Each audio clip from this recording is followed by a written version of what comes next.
Good evening, everyone. I hope everyone has had a blessed day. Okay, we are going to get rocking and rolling. It's Friday. It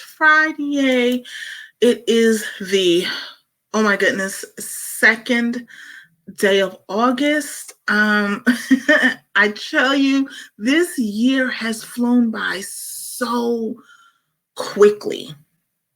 And it's just like, where did it all go? Where did it all go? Because, it was just May. Actually, it was just the beginning of the year. So, again, time waits for no one. No one, no one, no one, no one. Absolutely no one. So, hi, Sister Michelle. How are you? So we are wrapping up our series on Here I Am Responding When God Calls Your Name. And we have gone through some great topics over the last 2 weeks. We started out with, just identifying, what is that here I am moment, what that could potentially be for you. And then we deep dived into what are the distractions, our internal voices, things that kind of get us, going off of the path that God needs us to be able to hear him. And then we discussed some ways of the things that you can do to kind of, drown those distractions out, so that you can be fully tuned in and focused to listening to what God is trying to tell you. Because again, he doesn't come in this old big hoopla. He comes in a still, quiet, so you really have to be in tuned to listening to what he has to say when he says it. And over the last few days, as we, got to today, we were going over 5 to 6 men who had their here I am statements. And this evening, we are going to be talking about Saul and actually the conversion of Saul. And that would not be, honestly, it would not be, you wouldn't be able to know more about that unless it was for the, the call, the here I am of Ananias. So this is, it's focused on Saul, but Saul's conversion is contingent on Ananias saying yes. And so what we are going to do is we are going to read Acts, the 9th chapter and the 10th verse, and we are going to be reading the King James Version. And it states as such, and there was a certain disciple at Damascus named Ananias, and to him saith the Lord in a vision, Ananias, and he said, behold, here I am here, Lord. And so when we think about the book of Acts, now I'm going to be honest with you, if you haven't read the book of Acts, I strongly suggest that you do. It really gets into the deep dive of how the church started, the building blocks, the foundation. So it is a great study tool. Again, be a part of the group. There's a great, companion study guide for the book of Acts as well. But let us go ahead and continue. Like I said, Acts 9 focuses primarily on the conversion of Saul, whom God would use in tremendous ways. Now, see, we know him as Paul and find him so woven, so prominently throughout the New Testament scriptures, because the tall shadow Paul cast and the significance of his conversion experience, it is really easy to overlook the supporting role of Ananias in that story. But Ananias is nonetheless a man of great value in our own faith journey. And I know sometimes you're thinking like, well, how is that possible? Because God connects you to people, whether he, unbeknownst to us. People come in our lives and our paths for a specific reason. So therefore, they may not be all big and, in the big lights of the come up as the kids say, of the next person, but they were an integral, lifeline and getting that person to the next level. So sometimes we have to realize that we have great supporting cast, because without a supporting cast, the headliners couldn't do their job. Not at all. And so this is one of those where the supporting cast was critical in this headliner doing his overall job. Again, you hear Paul throughout the New Testament. Paul is one of the great disciples, but he didn't start out that way. He didn't. He was a little shady character. We're going to get to that.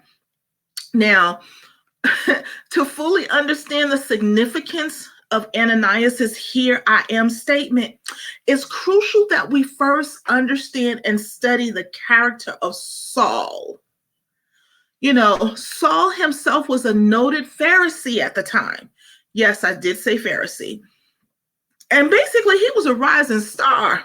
We might, say, he was known throughout the Jewish world for persecuting those who follow Jesus. Like, man, he was knocking Christians off a dime a dozen. I know somebody's going to hit me up in my inbox for that. I really don't care, but it's the truth. He was knocking them off, hook, line, sinker. The phrase that says search and destroy and take no prisoners. He was doing it all day long. I mean, he was going after Christians like the devil come after us. He was faithful in what he did. So basically, in fact, the first reference of him in the Bible is in Acts 7 at the stoning of Stephen. Now, remember, Stephen was one of the earlier prophets in the beginning church. Again, read the book of Acts. And so therefore, he stoned Stephen. He was just like, oh, this is what you want to do? I got news for you because I'm tired of you.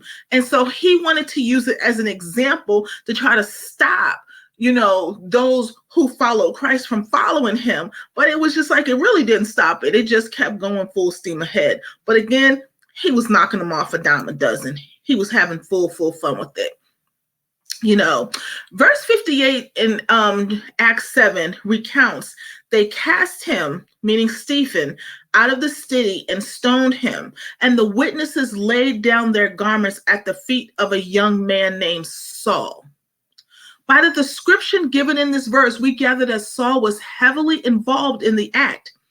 Furthermore, if you read Acts 8:1, it says that Saul approved of his execution. Basically, after the death of Stephen, things were not really pretty for the early church. And it had a lot to do with Saul. Beginning in Jerusalem, he led a great persecution of anyone who believed in Jesus Christ as the Savior. Again, does it sound familiar? See, we sometimes don't understand why we lose the zeal for God and why we want to do it. We don't have that zest. We don't have that all in, whatever it takes, whatever it's got to go.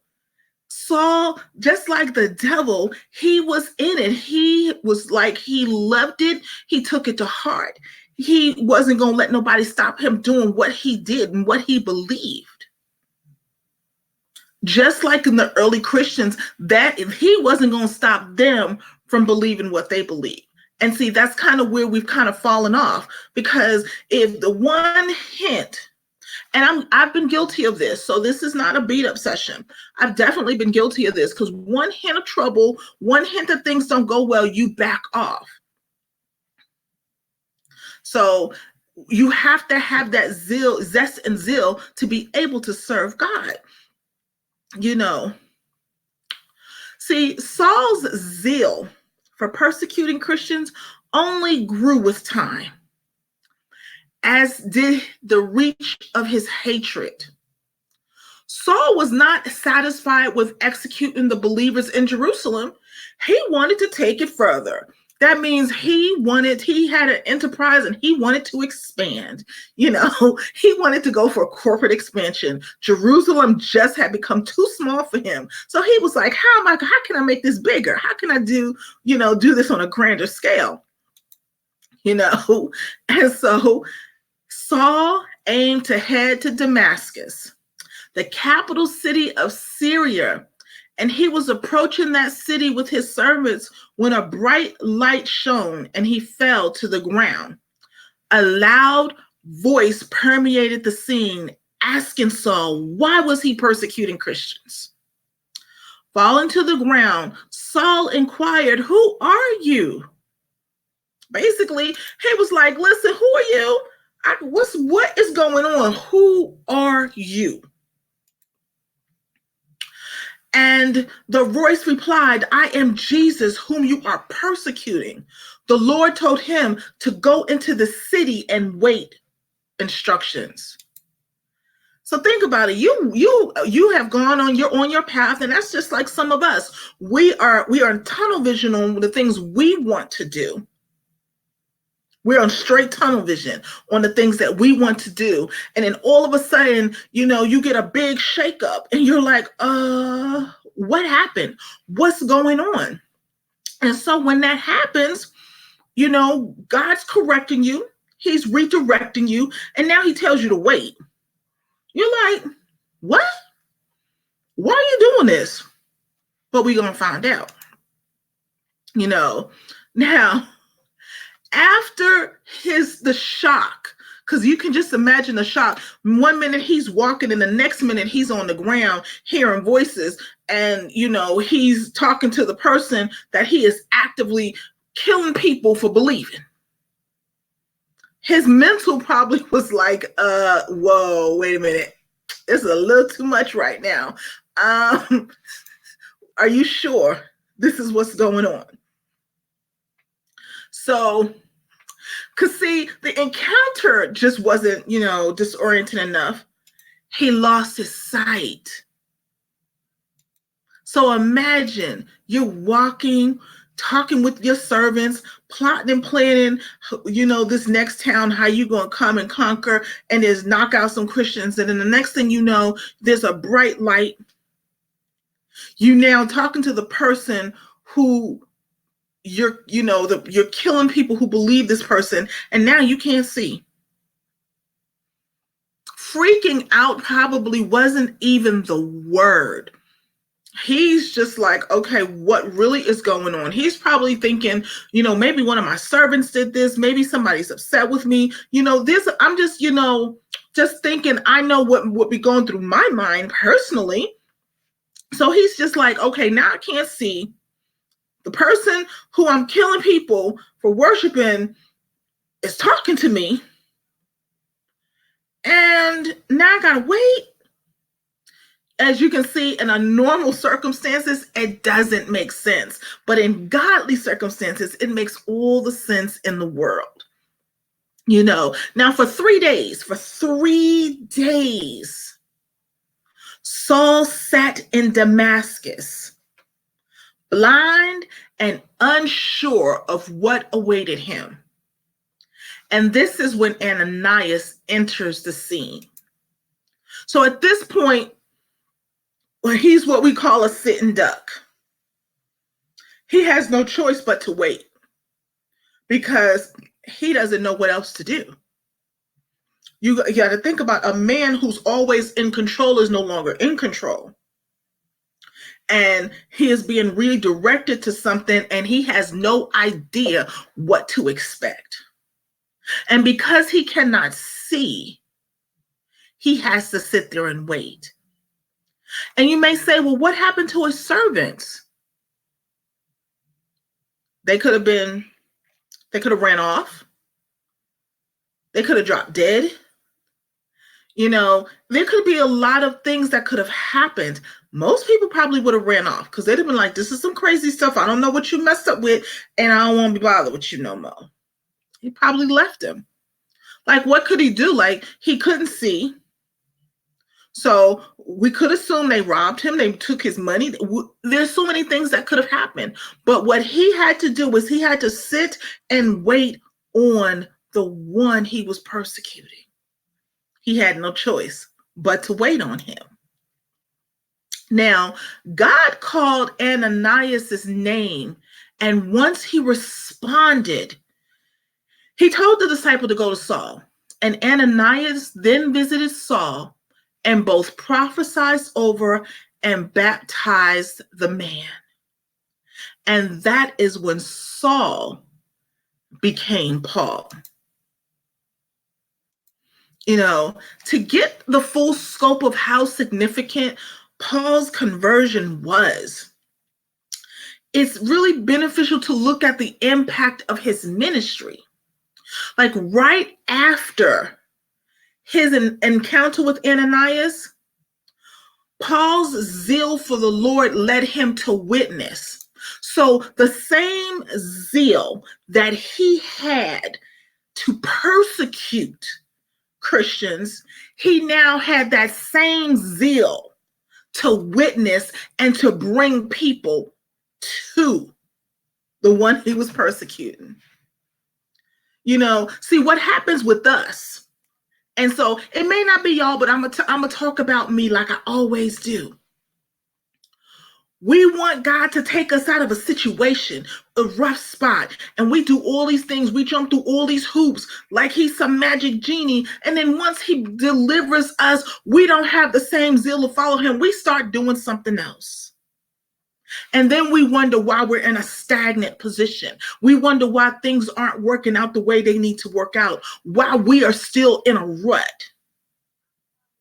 Or why what was given to us has now been rescinded because we done showed our whole behinds. So the same zeal you had when you was doing your dirt and then trying to get him to clean it up is the same zeal that you need to have when you serve him. See, we become lukewarm and he don't like that. We're either going to be hot or cold. So if you out there, when the world got you by its grasp and you begging and pleading and praying and snotting and reading and doing all this stuff, and then once you get it, now it's just like, okay, I got it now. See, Paul didn't do that because you know what? He saw an opportunity because he saw that, first of all, the person that I've been persecuting could have just killed me. He could have left me blind. I could have been helpless. I could have been, disabled. But he had mercy on me. So therefore, instead of killing people for him, I'm going to bring people to him. And he did it with the same enthusiasm. Now, trust me, some people might have been looking like, what you say now? Because I know that happens to us. Like when we make that conversion and we do things, people looking at us, the people who used to know us, the ones who always want to say, I remember when you used to do this. And I remember when you used to do that. So I guarantee you, Paul came up on it and be like, what do you mean your name ain't Saul no more? You were born Saul. That's your name. What are you talking about? Oh, now, so is this the latest hustle? This is your new game now? Now you all bringing people to him. What you doing? Bringing them to him so that you can then kill them all in one place? I guarantee you those were the questions that was asked of him. Because no one wanted to or could believe that transformation could take place. Because you will always have people who will remember what you used to do, who you used to be, how you used to act. So the first thing that Paul did when he got saved was go to the synagogue and proclaim Jesus as the Son of God. Now listen to the significance of that. Like imagine what the synagogue leaders and believers in the city were thinking. They're like, what? Who? Are you, huh? They were probably doing stuff like this, like, did he have something to drink? Did he drink too much wine? Or, maybe he had a long battle. He didn't get enough sleep. Like, what? The same person who was out there killing them, knocking them off a dime a dozen? Like, really? But see, this is what happens in church. Let's get real with it. This is what happens in church. People come, they change, they may not have been at their church for years, and then they come in and they are reborn and renewed and doing new things in Christ, and instead of embracing that, the people looking at them like, it's only a matter of time before they go back to doing what they used to do. So don't feel as if it's something that just happens now. It happened back then. Because they wasn't ready to let him go. He was their biggest, producer when it came to, knocking off Christians. They were looking like, what? And then the people in the synagogue, they were his favorite, he was their favorite person to hate. So now we can't hate you no more. We don't like that. What we gonna do? And that happens so much in our lives as well. Just imagine what they were thinking. But see, Paul went on to be one of the most influential people in the New Testament. He took 3 major missionary journeys and pointed many to Christ. And he wrote 14 books in the New Testament. All of those transformations credited to Paul will also be credited to Ananias at the judgment seat of Christ when we are rewarded for what we did here on earth. Because if Ananias had not answered his call, Saul's conversion would have just not happened. Something else, it could have turned drastically different. But Ananias said, yes, here I am. Send me, Lord. And because of his obedience and because of his willing heart and because of his here I am statement, he is integral in the part of Paul, who was instrumental in the New Testament. Very instrumental. So let Ananias' story inspire you to face your fears for the glory of God and the transformation of others. See, your here I am will leave a powerful ripple effect in the kingdom of God, even if you don't see it this side of heaven. And I think that's what we do, we're like, we won't see it. There are so many seeds that we plant that we're not going to see bloom. It doesn't mean that they're not going to. It doesn't mean that they're not going to flourish. It doesn't mean that they're not going to take hold and be beautiful, for all the world to see. Because all we were supposed to do was to plant. So if you go with a heart knowing that you're going to do what God tells you to do, and many times it's just to plant the seed. Sometimes we try to plant the seed, water the seed, nurture the seed, prune the seed. We try to do too much. And that is not what God is calling us to do. When you think of everyone's here I am moments this past week, they all had one major thing in common. Their willingness to allow their life to be interrupted by God. Their willingness to be open and obedient, even if they didn't know what was coming. None of them started out perfect. All of them had issues. All of them had, problems. But that didn't stop them from when the time came for them to say, here I am. So don't let your circumstances or situation stop you from saying, here I am. Don't do that. Because it's going to be your here I am that's going to be critical for someone else's transformation moment. So embrace what God has put in you and love what he's put in you. And know that when he calls you, he is going to equip you. When he calls you, it may be all peaches and creams and roses, and sometimes it won't be. It's going to be some down in the valley, type situations. But no, at the end, it will all be worth its weight in gold. So I want to thank you for joining us this evening for our devotional for the past 2 weeks. Here I am responding to when God calls your name. It has been an awesome 2 weeks going over this particular devotional. Figured that after Pentecost, we have to kind of reconnect as to what we need to do when God is calling our name. So next week we will be starting a brand new series, and it is called Better Together. That's going to be great, because I think we forget that, yes, we have our own individual things that we do, but we are so much better and stronger when we're together.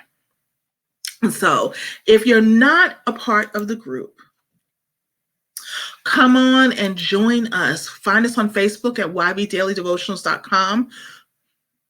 Okay, I just said the .com again. It's YB Daily Devotionals, and it's Y as in yellow, V as in Victor Daily Devotionals. There's our bonus content. There is the study guide on the books of Acts, so you have to be a member to come on and get that. So come on and join us. Let us know what your prayer requests are, your praise reports are. We're constantly keeping, you lifted in prayer. And we definitely want to celebrate your praise reports as well. And also, Minister Peterson is off sabbatical, so she may join us on Monday. I'm working on it. Probably will. So, she will be joining us during the week on this particular series, but also keep her lifted in prayer. She is very, very busy, and God is just blessing her with so many things as we are moving forward. We're in August. We are in August. Is there any more I need to say? The holidays is just a hop, skip, and a jump. But I want you to enjoy your weekend, enjoy your family, be blessed, and we will be back here Monday at 8 p.m., same location. Know that we love you so very much. We want the best for you. Have a blessed weekend. Have a great evening. Good night, and I'll see you on Monday evening. Be blessed.